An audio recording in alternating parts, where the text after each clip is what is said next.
Physics में आप सबका स्वागत है।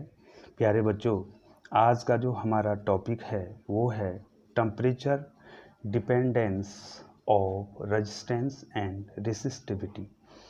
प्रतिरोध तथा विशिष्ट प्रतिरोध पर ताप का प्रभाव। ठीक है बच्चों, हमने आज आपको ये बताना है कि प्रतिरोध और विशिष्ट प्रतिरोध पर ताप का क्या प्रभाव पड़ता है। ठीक है बच्चों, तो बच्चों इससे पहले जो है बच्चों हमने आपको प्रतिरोध का एक सूत्र बताया था, R =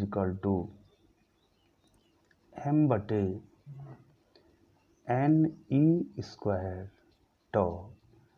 L/A। ठीक है बच्चों, ये फॉर्मूला हमने आपको बताया था। ठीक है बच्चों, यहाँ पे जो है बच्चों ये रो है, ये क्या है, रो है विशिष्ट प्रतिरोध।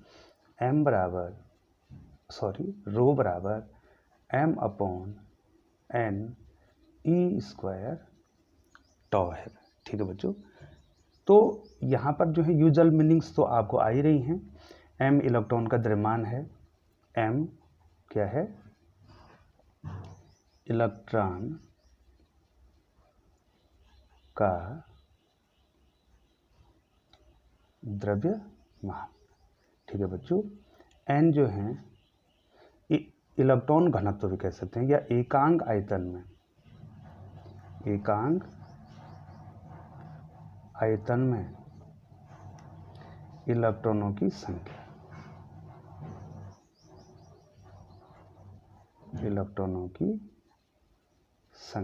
या इलेक्ट्रॉन घनत्व भी आप इसको कह सकते हैं।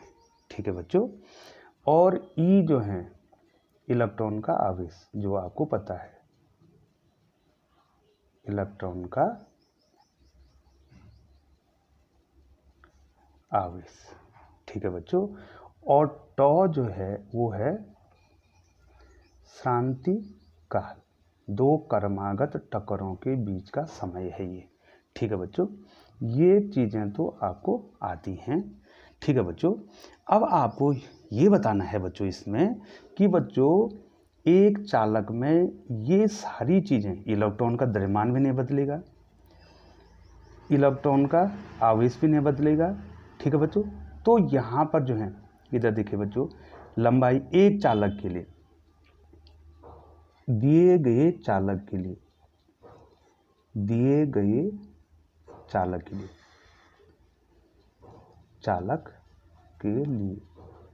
ठीक है बच्चों, कोई चालक दे रखा है आपको, फिक्स लंबाई दे रखी है और उसका फिक्स एरिया दे रखा है, उसका क्षेत्रफल दे रखा है, ऐसा चालक आपको दे रखा है, तो लंबाई और क्षेत्रफल भी नहीं बदलेगा। तो बच्चों R किस पे निर्भर करेगा, R जो ये L और ये तो कांस्टेंट हो गए, M constant, L constant, A constant, E constant, तो R किस पे निर्भर करेगा, N number of free electron, और दूसरा किस पर निर्भर करेगा बच्चों, टाउ पे निर्भर करेगा। ठीक है बच्चों, अब आपको इसी पॉइंट को डिस्कस करना है बच्चों, क्योंकि हम जानते हैं कि जो है यहाँ देखो बच्चों, ये देखो L/A इसके लिए कांस्टेंट हो जाएगा, है ना बच्चों। एक तार के लिए L और A कांस्टेंट कर देंगे, तो ये तो रो है। ठीक है, तो क्या हो जाएगा बच्चों, R समानुपाती रो। ये देखो, ये बहुत ही महत्वपूर्ण है बच्चों। यहाँ पर देखना बच्चों, L कांस्टेंट, A कांस्टेंट, तो ये तो रो है, तो R किसके प्रोपोर्शनल हुआ, रो के प्रोपोर्शनल हुआ।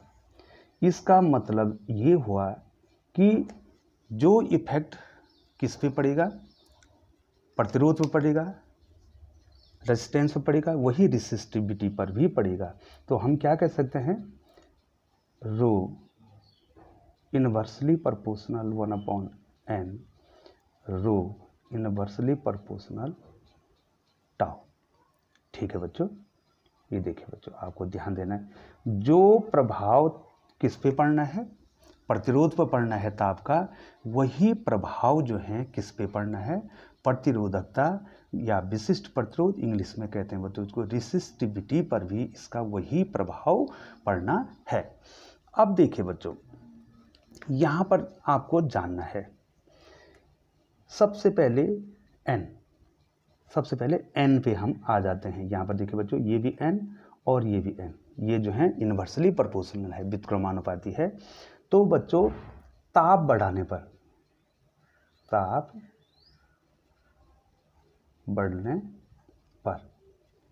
ठीक है बच्चों, ताप जब हम बढ़ाएंगे तो क्या होगा, थर्मल वेलोसिटी, ऊष्मीय वेग, ठीक है बच्चों, ऊष्मीय वेग बढ़ जाएगा। ठीक है बच्चों, ताप बढ़ाएंगे तो ऊष्मीय वेग क्या हो जाएगा, बढ़ जाएगा। और ताप बढ़ने से जो है हो सकता है उस ऊर्जा के कारण जो है इलेक्ट्रॉनों, मुक्त इलेक्ट्रॉनों की संख्या भी घट बढ़ सकती है, घटेगी तो नहीं लेकिन बढ़ेगी। ठीक है बच्चों, अब शांति काल पर क्या प्रभाव पड़ेगा बच्चों, ठीक है, ये समय है, ठीक है बच्चों, टॉ क्या है, समय है, टॉ क्या है, समय है। अब आप ये बताओ बच्चों, यदि जो है इलेक्ट्रॉन, जो मुक्त इलेक्ट्रॉन है उनका अगर वेग बढ़ रहा है तो उनको जो है, अब मैं यहाँ पर आपको एक बार फिर समझाता हूँ। देखिए बच्चों, ये कोई चालक है, ध्यान से देखिए बच्चों, ये चालक कोई PQ है। चलो बैटरी से भी मैं इसको जोड़ देता हूँ बच्चों, ठीक है, ये देखिए ये चालक है। ठीक है बच्चों, जब आपने इसमें वैद्युत क्षेत्र, जब इसमें बैटरी के द्वारा जोड़ा आपने तो इसमें वैद्युत क्षेत्र स्थापित हो गया। ठीक है बच्चों, और इलेक्ट्रॉन अनुगमन वेग से चलने लग जाएंगे। ये इलेक्ट्रॉन यहाँ पर है बच्चों, देखो, ठीक है, इसका अनुगमन वेग है VD। अब जो है बच्चों, इसको यहाँ से यहाँ तक जो है L दूरी तय करनी है। अगर ताप बढ़ेगा तो वेग बढ़ जाएगा, और वेग बढ़ेगा तो क्या होगा, ये इस Q सिरे से P सिरे तक आने में क्या होगा, कम समय लेगा। ठीक है बच्चों, कम समय लेगा कि नहीं लेगा, जब उसका ये V बढ़ जाएगा, VD बढ़ जाएगा, तो वो इस सिरे से इस सिरे तक जो आएंगे वो क्या होगा, कम समय लेगा। तो जब ये कम समय लेगा तो ताप बढ़ने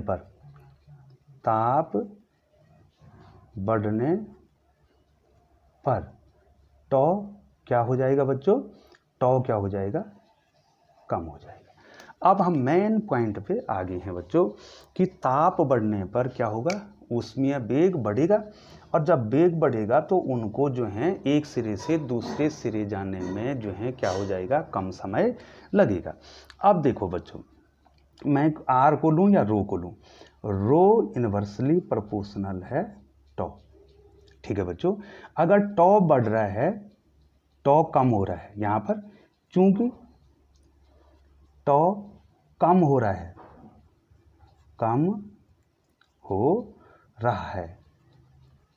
किससे हो रहा है कम, टॉ किससे कम हो रहा है बेटा, ताप बढ़ने से उसका, उसमें वेग बढ़ रहा है तो उसके कारण जो है क्या हो रहा है, उसका जो है टॉ कम हो जा रहा है, वो बहुत जल्दी जो है एक सिरे से दूसरे सिरे पहुंच जा रहा है।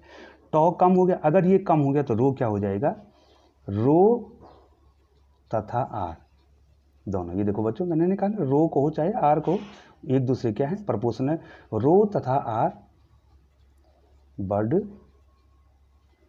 जाएंगे। ठीक है बच्चों, अर्थात ताप बढ़ने पर प्रतिरोध तथा विशिष्ट प्रतिरोध क्या हो जाएगा। अब मेन पॉइंट क्या आ गया बच्चों, यहाँ पे इंपॉर्टेंट पॉइंट क्या आ गया है, ताप बढ़ने पर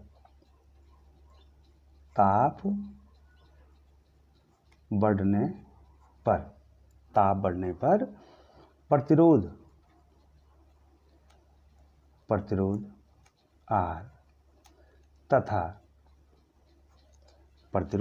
R तथा प्रतिरोधकता, जिसको रेसिस्टिविटी बोला था हमने, विशिष्ट प्रतिरोध बोला था, प्रतिरोधकता रो क्या हो जाएगी बच्चों, ताप बढ़ने पर क्या हो जाएगी, बढ़ जाएगी। ताप बढ़ने पर प्रतिरोध R था, प्रतिरोधकता रो बढ़ जाएगी। ठीक है बच्चों, एक नंबर में यह भी पूछा जाता है बच्चों कि ताप बढ़ने पर प्रतिरोध पर क्या प्रभाव पड़ता है या विशिष्ट प्रतिरोध पर क्या प्रभाव पड़ता है, वो क्या हो जाता है, बढ़ जाता है, क्योंकि रिलैक्सेशन टाइम घट जाता है। और रिलैक्सेशन टाइम ये अगर घट जाएगा तो ये बढ़ जाएगा, और ये दोनों प्रोपोर्शनल है, ये घट रहा है तो ये क्या हो जाएगा, बढ़ जाएगा। तो हम इसको ऐसे भी लिख सकते हैं बच्चों, आर टी प्रोपोर्शनल टी, अर्थात टी डिग्री पर जो प्रतिरोध है वो उसके ताप के क्या है, समानुपाती है। ताप बढ़ने से क्या हो जाता है, प्रतिरोध बढ़ जाता है, और ताप घटने से प्रतिरोध क्या हो जाएगा, घट जाएगा। ठीक है बच्चों। अब बच्चों दूसरा हमने आपको बताया था रो व्युत्क्रमानुपाती 1/n, अर्थात अगर मुक्त इलेक्ट्रॉनों की संख्या बढ़ जाती है तो रो कम हो जाएगा। ठीक है, एन माने मुक्त इलेक्ट्रॉनों की संख्या, मुक्त इलेक्ट्रॉनों की संख्या। ठीक है बच्चों, अगर जो है मुक्त इलेक्ट्रॉनों की संख्या बढ़ रही है, क्योंकि जो है जब हम ताप देंगे तो क्या हो जाएगा, बहुत सारे जो है बॉन्ड टूट जाएंगे, या जो फ्री इलेक्ट्रॉन है वो जो है धातु में मुक्त हो जाएंगे, तो ये बढ़ेगा तो रो क्या हो जाएगा, रो या आर कम, ठीक है बच्चों, कम हो जाएगा, ठीक है बच्चों। और एक फॉर्मूला आपको और बताना बच्चों कि टी डिग्री पे कोई प्रतिरोध कितना होता है, R T is equal to R0 1 plus alpha T. ये बहुत ही महत्वपूर्ण सूत्र है बच्चों कि टी डिग्री पर, ये आर टी माने टी डिग्री पे है, R0 0 डिग्री पे है। ठीक है बच्चों, यहाँ पर मैं इसका सामान्य अर्थ भी लिख देता हूँ बच्चों। आर टी क्या है, टी डिग्री सेंटीग्रेड पर प्रतिरोध। ठीक है बच्चों, टी कुछ भी हो सकता है, ठीक है, टी डिग्री पर क्या है, ये प्रतिरोध है। और R0 क्या है, 0 डिग्री सेंटीग्रेड पर प्रतिरोध। ठीक है बच्चों, एल्फा को कहते हैं प्रतिरोध ताप गुणांक, प्रतिरोध ताप गुणांक। ठीक है बच्चों। अब बच्चों जो हैं मैंने कैटेगराइज करना है, पदार्थ को कैटेगराइज करना है, पदार्थ को हमने कैटेगराइज करना है। मैंने बच्चों चालकता के आधार पर बताया था कि पदार्थों को हम 3 भागों में क्या कर देते हैं, विभक्त कर देते हैं बच्चों। ठीक है बच्चों, पहला मैंने आपको क्या बताया था बच्चों, पहला मैंने आपको बताया था कि यहाँ पर चालक या बच्चों मैंने इसको आपको कहा था सुचालक, और ज़्यादातर जो है ये धातुएं होती हैं, धातुएं चालक होती हैं। ठीक है बच्चों, दूसरा हमने कहा था, जो दूसरा आता है यहाँ पर जो है कुचालक या अचालक भी बोलते हैं इसको, इंसुलेटर। ठीक है बच्चों, ये तो कंडक्टर हो गया,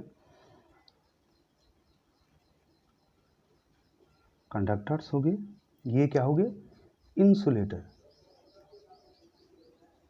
ये इंसुलेटर हो गए।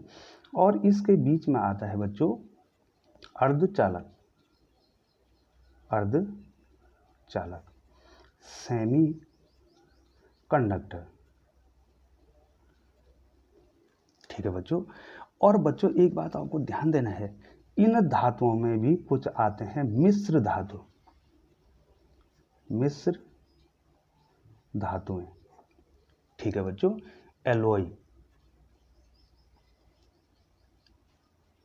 एलॉयज, ठीक है, मिश्र धातु, मैं इसमें भी आपको बताऊंगा बच्चों।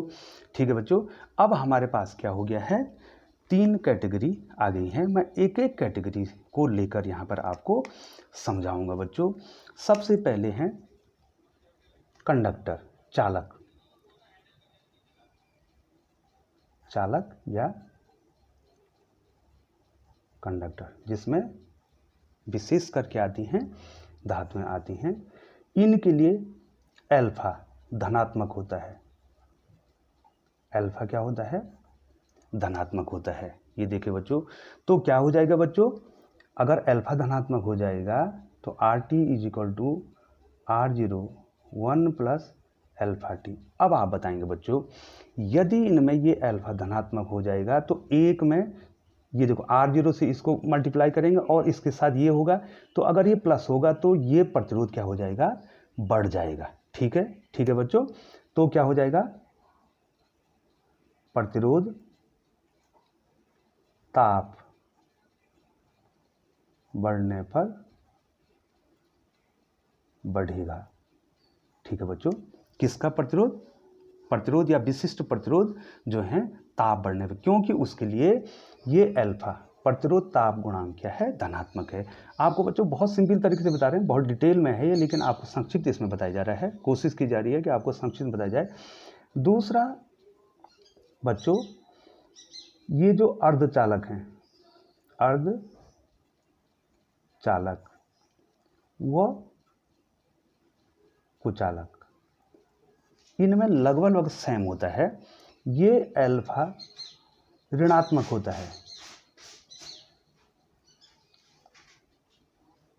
ठीक है बच्चों, ये अल्फा क्या होता है? ऋणात्मक होता है। यहाँ पर क्या लिख दूँ बच्चों में? ये पॉजिटिव होता है और इनके लिए ये क्या होता है? नेगेटिव होता है।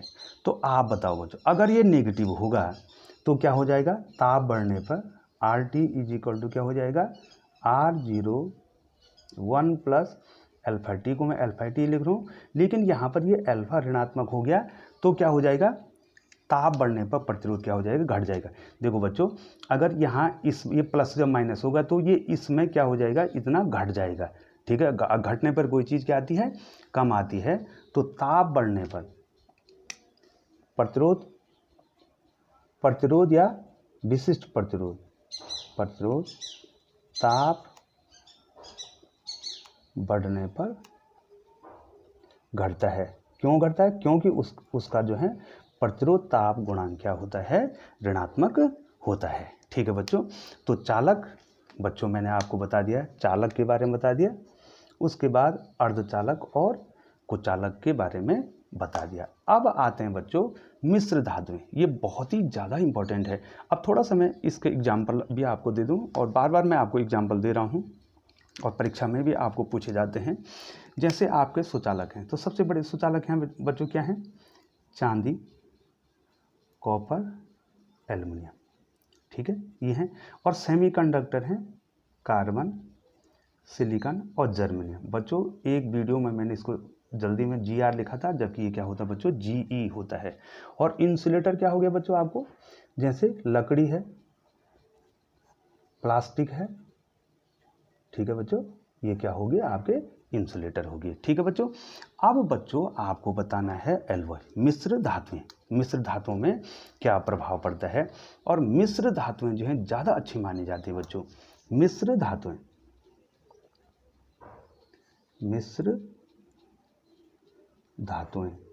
ठीक है बच्चों, मिश्र धातुएं, इनको इंग्लिश में क्या कहा बच्चों? एलॉयज। ठीक है बच्चों, अब जो हैं कुछ मिश्र धातुओं के जो हैं मैं आपको एग्जाम्पल दे देता हूं। ठीक है बच्चों, जैसे बच्चों पीतल, इसको ब्रास कहते हैं। ठीक है बच्चों, किससे बनता है वो? मिश्र धातुओं का मतलब ये हो गया कि जिनको हम दो या दो से अधिक धातुओं के मिश्रण से बनाते हैं। जो बच्चों ये जो पीतल बनता है आपका, ये बनता है बच्चा कॉपर और जिंक से। कॉपर और जिंक को जब हम मिलाते हैं तो हमारा क्या बन जाता है? पीतल बन जाता है। जैसे स्टील है, तो इस स्टील में जो है हम लोहा और कार्बन मिलाते हैं, लोहा प्लस कार्बन। ठीक है बच्चों, लोहे और कार्बन को मिलाने से क्या बन जाता है? स्टील। ये देखो बच्चों, स्टील बन जाता है। और जो है बच्चों हमारे पास कुछ एलॉयज और हैं। ठीक है बच्चों, बहुत ज़्यादा इम्पोर्टेंट है इसमें मैग्नीन। मैग्नीन हो गया, कॉन्स्टेंटिन हो गया, कॉन्स्टेंटिन हो गया, और यूरेका हो गया, यूरेका। ठीक है बच्चों, तो बच्चों मैंने कितना जो है आपको कितना मिश्र धातु में बता दी, पीतल बता दिया, स्टील बता दिया। ये देखिए बच्चों, यहाँ पर आपको पीतल बता दिया है, स्टील बता दिया है, और मैग्नीन बता दिया है, कॉन्स्टेंटिन बता दिया है, और यूरेका आपको बता दिया है। तो बच्चों इन पे जो है ताप का क्या प्रभाव पड़ता है। ठीक है बच्चों, तो बच्चों सबसे पहले तो आपको जानना है कि इसमें महत्वपूर्ण चीज़ क्या है। ठीक है बच्चों, मिश्र धातुओं की, मिश्र धातुओं का विशिष्ट प्रतिरोध बहुत ज़्यादा होता है, विशिष्ट प्रतिरोध अधिक होता है,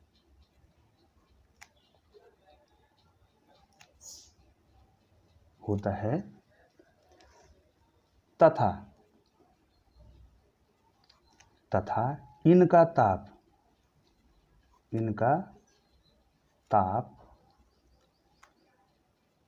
इनका प्रतिरोध कहेंगे बच्चों, इनका प्रतिरोध ताप बढ़ने पर उतना नहीं बढ़ता है, बढ़ेगा तो जरूर, ताप बढ़ने पर धातुओं जैसा नहीं बढ़ता है, धातुएं जैसा नहीं बढ़ता है, जैसा नहीं बढ़ता है। बहुत इंपॉर्टेंट पॉइंट है। देखो बच्चों, इनका विशिष्ट प्रतिरोध तो बहुत ज़्यादा है, लेकिन इनका जो प्रतिरोध है वो ताप बढ़ने पर क्या नहीं होगा। ये देखो, विशिष्ट प्रतिरोध तो अधिक होता है, लेकिन इनका ताप बढ़ने पर धातुओं जैसा इनका प्रतिरोध नहीं बढ़ता है। तो इसका मतलब ये ज़्यादा अच्छी चीज़ें हैं। तो इनका प्रयोग बच्चों, इनका प्रयोग जो है आप जब प्रयोगशाला में जाएंगे तो वहाँ पर आप देखेंगे बच्चों मीटर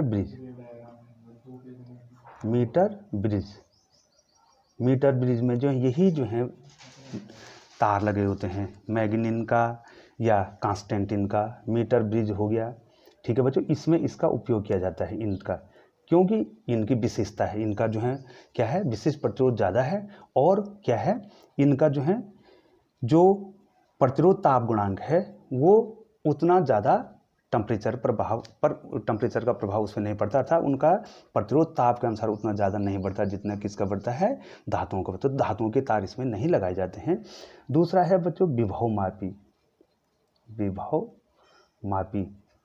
मापी में भी जो है इनका प्रयोग किया जाता है।